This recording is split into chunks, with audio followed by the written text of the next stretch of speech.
But I guess because we're the reserve currency and for now you can get away with it, we're still spending. The first thing my father taught me is when you're in a ditch, stop digging. It's a very low probability, but you got to put the potential outcome of world war on the table. Interest expense alone will be 144% at today's rate of all discretionary spending. Qué alegría que el famoso inversor Paul Tudor Jones haya conseguido que Stanley Druckenmiller dé su mejor entrevista de los últimos años. No exagero cuando digo que es la mejor entrevista del multimillonario y también inversor macroeconómico, que es especialmente conocido por sus apuestas bajistas contra las divisas, pero también en otros mercados, renta fija y acciones. Y en esta entrevista se ha mojado, pero se ha mojado de verdad, diciendo cuál es su próxima gran apuesta, la cual ha comprado ya en las últimas semanas, y por qué cree que va a funcionar esta apuesta, esta inversión. Fundó su fondo Duquesne Capital Management en el 81. Lo cerró en 2010, pero durante ese periodo logró una rentabilidad anual del 30% de media y ningún año en negativo. Así que sin duda un inversor al que escuchar. Ha atacado a quien tenía que atacar, ha culpado a quien tenía que culpar y ha dicho lo que opina exactamente sobre la economía y qué está comprando ahora mismo. Nos explicará también qué opina del Bitcoin y del oro y cuál de los dos está comprando. He traducido para vosotros en español la entrevista completa, he sacado los mejores fragmentos, he diluido de 30 minutos a 10 minutos y vamos a explicar cada uno de los fragmentos más importantes, qué es lo que más destaca de la entrevista y sobre todo esa nueva apuesta que está haciendo. Pero antes, por favor, deja un buen like, me apoyas muchísimo para que siga trayendo este tipo de contenido si te gusta. Vamos a ello. Coge un café, acompáñame a ver esta entrevista. Hoy día muy lluvioso en Madrid, hace un tiempo horrible, así que para los que estéis en casa, espero que este vídeo pueda entreteneros. Vamos a ello con la pedazo de entrevista. Arranca, como siempre, Paul Tudor Jones entrevistando a Stanley Druckenmiller. With the heat. And Stan, as many of you know, and if you don't know, is probably, I think, the most thoughtful, most incisive person aquí un poco de, when it comes de to understanding un poco de macro world events, que geopolitical Stanley events. Druckenmiller tiene una carrera More impresionante, importantly, he's igual gonna que Paul give Tudor you Jones, de hecho. the most authentic, honest, unvarnished. It really started Vamos a ello. with Donald Trump running Aquí a está hablando de la deuda. full employment deficit of over $1 trillion under a Republican administration. And then if that wasn't enough, Biden came in and we got COVID, and everybody knows what happened there. He doubled and tripled down on federal spending. And what's amazing is he's still at it. The numbers are so obvious and so right in your face, but I guess because we're the reserve currency and for now you can get away with it, we're still spending. The first thing my father taught me is when you're in a ditch, stop digging. Well, we're still digging. Bueno, ¿qué dice ahora? Dice que seguimos cavando ese agujero de déficit. Estados Unidos sigue endeudándose, no solo Estados Unidos. En general, los gobiernos siguen endeudándose. Pero dice todo arrancó con Donald Trump. Es verdad que Donald Trump disparó muchísimo el déficit, también redujo mucho los impuestos, lo que permitió a las bolsas hacerlo muy bien en las corporaciones, pero dice que esto se ha ido acumulando, se ha ido haciendo una bola de nieve. Pero luego llegó el COVID y Biden continuó con un alto déficit. Y a pesar de haber pasado ya en el COVID, se sigue manteniendo un alto déficit. Y dice Stanley Druckenmiller, esto no puede ser. Recuerden, la deuda llega ya a más de 30 billones de dólares en Estados Unidos. Y eso es más de $100,000 por contribuyente estadounidense. Interestingly, from 2020 to 2023, the total deficits went up over $9 trillion. The Fed, by the way, financed 60% Bueno, aquí se refiere of que la Fed compró esos them. By the bonos way, cuando estaba haciendo el Argentina, QE. from 2020 to 2023, their central bank financed 60% of their deficit. Just a kind of a fun fact. Inflación, obviamente. They got 122% inflation. During Es una de that las period, consecuencias. the good news is U.S. households refinanced and termed out a lot of their debt. Amazingly, mortgage duration doubled during that period. So when rates were practically zero, every Tom, Dick, and Harry and Mary in the United States refinanced their mortgage. Unfortunately, we had one Ojo entity esto, aquí está that did culpando al not, Tesoro. and that was U.S. Treasury. And Janet Yellen, I guess because political myopia, whatever, was issuing 2 years at 15 basis points when she could have issued 10 years at 70 basis points or 30 years at 180 basis points. I literally think if you go back to Alexander Hamilton, it was the biggest blunder in the history of the Treasury, and I have no idea why she has not been called out on this. She has no right to still be in that job. Bueno, pues aquí va fuerte, ¿eh? Stanley arranca fuerte diciendo que no sabe cómo la secretaria del Tesoro sigue estando en ese puesto, que debería, pues por supuesto, haber dimitido o haber sido expulsada. Aquí comenta el gran error que ha cometido el gobierno estadounidense a la hora de endeudarse, se refiere. Recordar que todavía estamos en el bloque de deuda, luego pasaremos a los bloques de inversiones y más específico para activos en los que está invirtiendo, pero en el bloque de deuda lo que dice Stanley Druckenmiller es que ¿cómo puede ser que todos los Tom, Mary, Harry, o sea, básicamente toda la gente de Estados Unidos, refinanciaron su hipoteca y refinanciaron su deuda? Y algunas corporaciones también. ¿Qué quiere decir esto? Pues que fijaron de nuevo su tipo de interés en ese momento para refinanciar una deuda a más largo plazo. En cambio, el Tesoro dice no hizo lo correcto en cuanto a financiarse. Cuando los tipos eran bajos, artificialmente bajos, recordad, estuvo comprando bonos a 2 años, bueno, emitiendo, mejor dicho, porque el Tesoro emite bonos que el resto compra y entonces así es como recibe la deuda, emitía bonos a 2 años, 3 años, a 15 puntos básicos, dice Stanley Druckenmiller, cuando podría haber emitido bonos a 10 años a 150 puntos básicos o 70 puntos básicos, creo que es lo que menciona. Un poco por encima, obviamente, de coste de interés, pero que si lo comparas con los 500 puntos básicos, con el 5% que se está pagando ahora la deuda a 10 años, era un interés ridículo. Entonces Stanley Druckenmiller lo que critica es que el Tesoro no vio venir la subida de intereses y se endeudó a tramos cortos, que esa deuda vence en 2 años y por lo tanto ahora vas a tener que volver a endeudarte, pero claro, la deuda a 2 años ya no cuesta 15 puntos básicos, ahora está en 500 puntos básicos y dice, ¿cómo puede ser que todo el Tesoro tuviese esa oportunidad para financiarse a 10 años? Porque a corto plazo se te acaban esos 2 años y ahora tienes que volver a refinanciar, mientras que si hubiese comprado deuda a 10 años, un poco más cara, le hubiese durado durante los siguientes 10 años y también hubiese tenido un interés mucho menor. Este dice que es el mayor error que ha cometido el Tesoro de los Estados Unidos. By 2033, bueno, aquí está hablando de cuál va a ser la consecuencia de los pagos de intereses por parte del gobierno, obviamente, porque cada vez los intereses son más altos. interest expense is going to be 4.5% of GDP if rates are where they are now. By 2043, sounds a long time, but it's really not, 20 years, interest expense as a percentage of GDP will be 7%. That is 144% of all current discretionary spending. Let me repeat that. Interest expense alone will be 144% at today's rate of all discretionary spending. So the politicians that are telling you and think they're not going to cut entitlements, it's just an outright lie. The numbers absolutely don't work. It's a fantasy. Bueno, aquí Stanley habla de cuánto va a ser el impacto del pago de intereses por parte del gobierno. Claro, hemos dicho que la deuda cada vez es mayor, el déficit cada vez es mayor, se va acumulando un déficit extraordinariamente alto y los intereses son cada vez más altos. Y encima el Tesoro se endeudó mal, que es lo que ha criticado.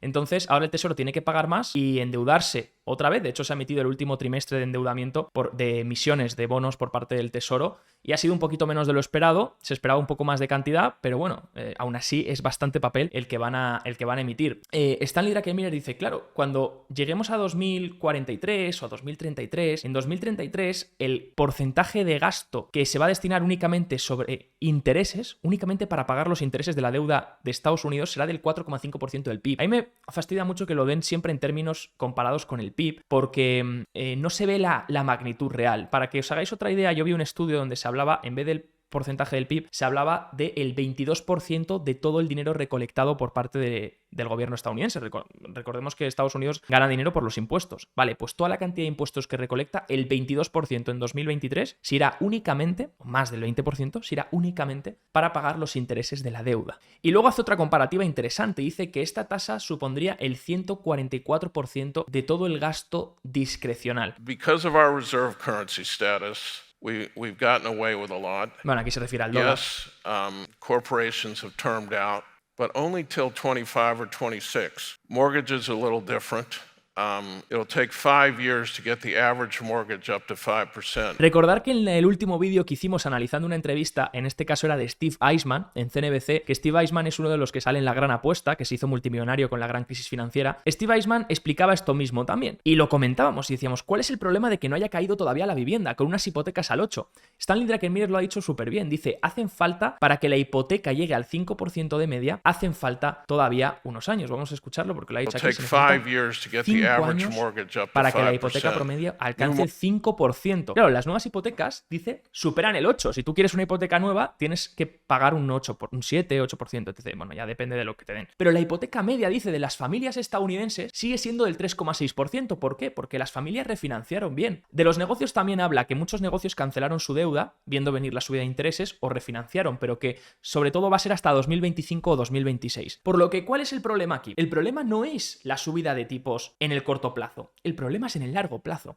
Si estos tipos se mantienen elevados, lo que va a pasar es que cuando las familias empiecen a llegar, o los negocios empiecen a llegar a ese momento en el que ya tengan que refinanciar la deuda, que todavía no es el caso, ahí es cuando el coste de financiación se va a disparar. Ahora mismo las familias tienen una hipoteca media del 3,6%. ¿Cuál podría ser el problema? Que decidan vender y decidan comprarse una nueva casa. Por eso muchas familias no venden y por eso no hay oferta en el mercado secundario, en el mercado segunda mano de viviendas, porque las familias dicen, ¿para qué voy a renunciar a un 3,6% de hipoteca, tener que comprarme una nueva casa y a lo mejor tener que solicitar una hipoteca al 8% o al 7 y pico por ciento? No me interesa únicamente por los costes de financiación. Y entonces todavía no hemos visto el impacto en la vivienda por eso, porque la mayoría de hipotecas de las familias están en el 3,6%. They're over 8, but the average mortgage is 3.6%. But we also had all this legacy liquidity after Bueno, aquí también habla de toda la the liquidez Fed and que ha generado la Congress did their Fed y los thing in QEs. COVID. That's running down rapidly. We have QT running down rapidly. Oil and interest rates are up. It all targets toward this has been an ephemeral period when at least the equity market and the economy has ignored stuff. But looking out, particularly in 25, but maybe in 24, you have to be open-minded to something breaking. Ahí veis, que dice que toda esa liquidez que tarda tiempo en evaporarse, toda esa liquidez que vino en 2020 por parte de la Fed, por parte del gobierno estadounidense, toda esa deuda, al final todo eso ha conllevado a que haya muchísima liquidez en el sistema, que las familias todavía y las empresas todavía tengan unos tipos de interés que no son excesivamente elevados, que a lo mejor de media pues rondan, como dice por ejemplo en el caso de las hipotecas, 3,6%, y que será una vez llegue 2024, 2025 o incluso finales de 2025, si esos intereses se mantienen altos, cuando algo podría romperse. Belief in this country that stocks always go up over the longer term. I said a couple years ago, and I still believe it, I think the S&P was 4,500. It's about where it is now. That I thought the equity market would be the same place in 10 years that it is today. That it was then. Bueno, esta ha sido la apuesta de Stanley desde hace unas cuantas charlas, que dijo que el mercado se va a mantener donde está en los próximos 10 años. Que él cree que va a haber subidas, bajadas, subidas, bajadas, subidas, bajadas, pero que una vez miremos en 2034, 2033, miraremos hacia atrás y en principio dice él que no habremos visto una subida tan pronunciada en el mercado si comparamos desde los últimos 10 años. Eso sería terrífico, sobre todo para la inversión pasiva, inversión que apuesta por los índices y la subida de los índices en continuidad y con el tiempo para hacer ese efecto compuesto. Habría que irse entonces más a stock picking si creemos que esto va a pasar. Si creemos que la bolsa no lo va a hacer bien en los próximos 10 años, pero va a estar haciendo zigzag, habría que irse a stock picking con estrategias más de momentum para combinar eso. Entonces uno combinaría un poco el buscar valor y buscar barato lo que pueda subir, vender, si haces una estrategia long short, vender lo que está caro y por supuesto ir jugando con el momentum también para aprovechar esos mercados alcistas y esos mercados bajistas dentro de una tendencia secular que en principio no va a ningún lado. Esta es la tesis principal de Stanley Druckenmiller. ¿Pero qué está comprando él? Enseguida lo vamos a ver. Say that because again, we had a bubble, we had a QE period for 10 years, and we need to make an adjustment fundamentally and price-wise. And if you look at the market in the non-QE world, pre-world, 15 times earnings was about right. We're at 20 times earnings. I don't know what we're doing at 20 times earnings. It's hard for me to get excited about the long side of the overall market, forget individual stocks, with the market, say, 20% above its normal valuation. When you have the fiscal reckless problem, you have supply chain problems, you have the worst geopolitical situation I've seen in my lifetime. 78 and 79 was bad, but I mean, for the first time, it's a very low probability, but you got to put the potential outcome of world war on the table.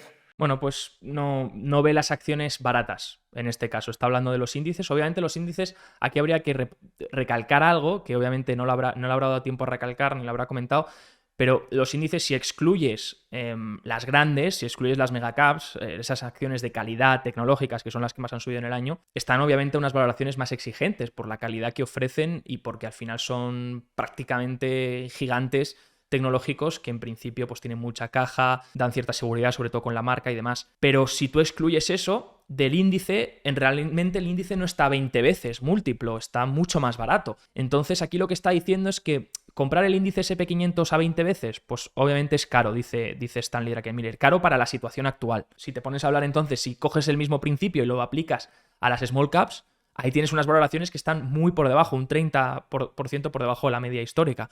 Por lo tanto, ahí sí que entonces tendrías una valoración atractiva. Lo que pasa que el problema de las pequeñas empresas es que si el contexto macroeconómico es de risk-off, de salida de riesgo, entonces las pequeñas obviamente la gente no se va a meter por miedo, aunque estén súper baratas, pero como son arriesgadas, pues la gente tiene más pánico de meterse, ¿no? Entonces exige un múltiplo más barato o una prima de riesgo superior. I was short bonds Bueno, aquí va a from hablar de su May apuesta. until July Estuvo corto en bonos desde mayo. by themselves. In July, I kept that bond short and I added a 2-year long and more bond shorts. About 2 to 3 weeks ago, I started to get really nervous about something break, and I don't want to over-intellectualize bonds, but because of everything we talked about, I didn't want to cover them. So I bought a massive leverage position in 2 years. So I'm now long a lot of 2 years.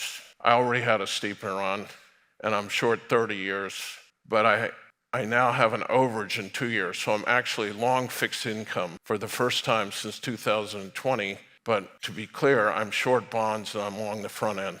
Muchas cosas. ¿Qué ha dicho sobre su apuesta? Vale, dice que hace 2 semanas empezó a ver que algunas cosas se estaban rompiendo. Entiendo que se referirá a la economía, a la macro. ¿Qué está haciendo Stanley Druckenmiller? Pues dice, yo estuve desde verano corto en los bonos. Una apuesta similar a la que hizo Bill Ackman. ¿Recordáis que Bill Ackman veíamos cómo en verano se ponía corto en el bono a 30 años? Porque esperaba que los intereses de la parte larga de la curva, a 20, 10, 30 años, empezasen a subir. Y si los intereses suben, el precio del bono baja y viceversa. Entonces, si te pones corto de bonos a 30 años, estás apostando por una subida de los intereses para que el precio baje y entonces hagas dinero, porque un corto es cuando apuestas a la baja en el precio. Pues Stanley Druckenmiller hizo lo mismo, se puso en corto en bonos a largo plazo. Lo que pasa que ahora ha dicho, ha pasado algo, dice, en las últimas 2 semanas he visto que la economía algo podría romperse. No sé qué datos estará mirando, pero ve que algo le preocupa en las últimas 2 semanas. Y dice, entonces lo que he empezado a hacer es, además de mantener mi corto en bonos, en la parte larga, con esa subida de intereses que ha habido, he comprado bonos en la parte corta, a 2 años, a un vencimiento de 2 años.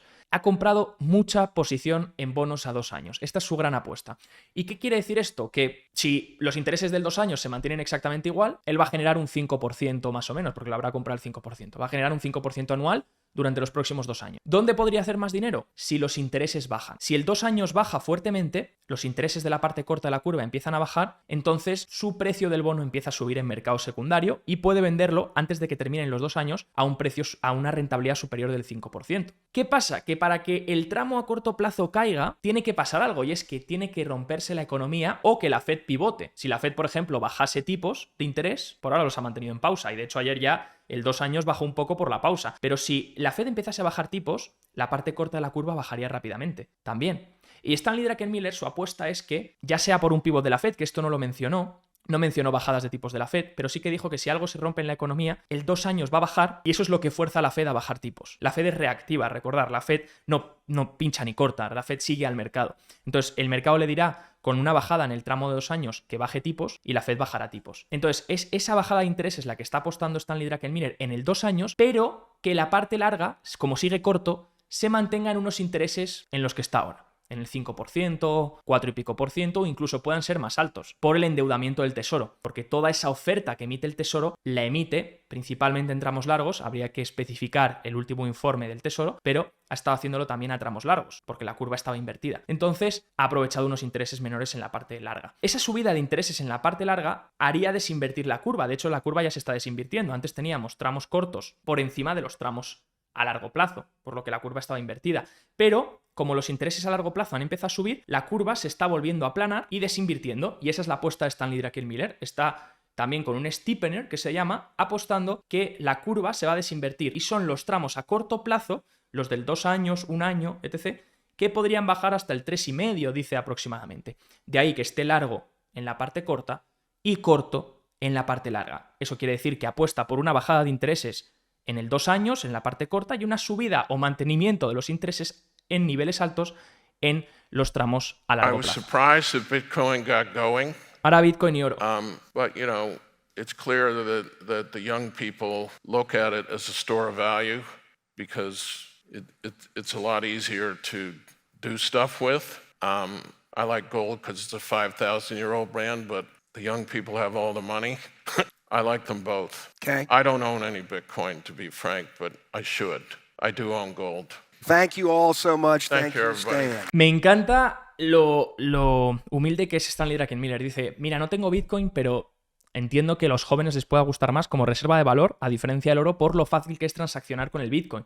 Con el oro, obviamente, tú vas a un sitio con un lingote de oro y es difícil que te vendan algo, ¿no? Pero hoy en día con Bitcoin pues puedes comprar muchas cosas. De ahí que diga que pues una forma de hacer, de mantener tu poder adquisitivo y de buscar refugio y de buscar valor puede ser el Bitcoin junto con el oro. Dice que le gusta el oro porque obviamente tiene 5.000 años de antigüedad, mucho más que el Bitcoin, pero dice que no tiene Bitcoin, pero a lo mejor debería comprar. Por lo tanto, se mantiene abierto hacia una posible compra en Bitcoin también. Al final, lo que está claro es una cosa, y es, ya sea Bitcoin y oro, no hay que hacer tanto el debate y buscar qué es mejor y qué es peor. Lo malo y el enemigo real es el déficit de los gobiernos. El déficit de los gobiernos que han llevado a divisas a colapsar al 99% de su valor, que han llevado a la gente a perder todo su poder adquisitivo, que han llevado a que experimentemos una inflación de doble dígito en los últimos años, algo que no veíamos en muchas décadas. Todo eso ha hecho que cada vez la gente se esté dando más cuenta que no se puede confiar en un papel que no se sustenta sobre nada, sino sobre la confianza de que alguien te lo va a aceptar, y que ese papel cada vez valga menos, a medida que se empobrecen las divisas, se empobrece el sistema fiat para pagar esa deuda que han llevado consigo los gobiernos, sobre todo unos gobiernos que cada vez invierten en cosas menos productivas y que no van a generar ningún retorno, y que va a ser una deuda que cada vez va a tener que pagarse con unos mayores intereses y un mayor coste. Todo eso hace que la gente se plantee cada vez más decir, ¿de verdad tengo que tener mi dinero en fiat? Y sea oro, sea Bitcoin, la gente quiere buscar refugio y quiere dejarse de las tonterías de siempre, de tener su dinero en una divisa y que de repente la divisa caiga un 20, un 30 o un 40%. De ahí que Stanley Druckenmiller está abierto a las dos y le gusten las dos, aunque tenga oro, pero se plantee comprar Bitcoin. Esta ha sido la entrevista del gran magnate multimillonario, inversor macroeconómico Stanley Druckenmiller. Muy buenas preguntas de Paul Tudor Jones. En general me ha encantado la entrevista, creo que ha sido una de las mejores en los últimos años. Espero que a ti también. Y si es así, por favor, deja un buen like. Y si quieres acceder a un curso gratuito y formarte sobre 1000 cosas de las que hemos hablado en el vídeo de hoy, bonos, curvas de tipos, valoraciones, tienes abajo el link en la descripción. Chao, chao.